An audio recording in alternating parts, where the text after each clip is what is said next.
You know, just a few days ago, the introduction to this video was completely different.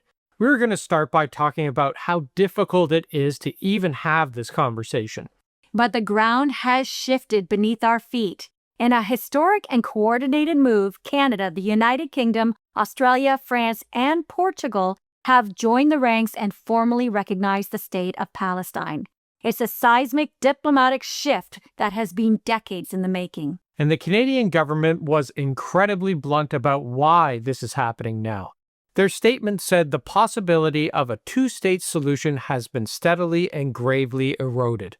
They pointed directly to the current Israeli government's policies, stating it is working methodically to prevent the prospect of a Palestinian state from ever being established. They also cited the unrelenting policy of settlement expansion and the devastating and preventable famine in Gaza as reasons for the decision. This massive movement, a coalition of key allies drawing a line in the sand, is essentially saying that the old path has failed. And the backlash, it was instant. The Israeli embassy said the decision rewards Hamas, while U.S. Republicans called the international recognition a reckless policy. And that's why we need to be crystal clear about two things right from the start. First, there is absolutely no place for anti-Semitism in this conversation, period. The horrific rise of anti-Semitic attacks we're seeing here in Canada and around the world is unacceptable. And it's essential to distinguish between criticizing the actions of the Israeli government and blaming Jewish people as a whole. And second, Hamas is a terrorist organization.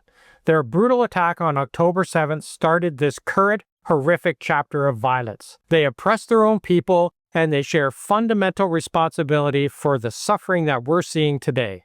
You have to be able to hold both of those difficult truths at the same time to even begin to understand the full picture. So it all just feels like this giant, tangled mess. The starvation, the politics, the history. You see these horrific images, but you don't know how to help, or even what to think. And that is why understanding the history is more urgent than ever. To understand today's headlines, and to have any hope of stopping this, you first have to understand how it all began.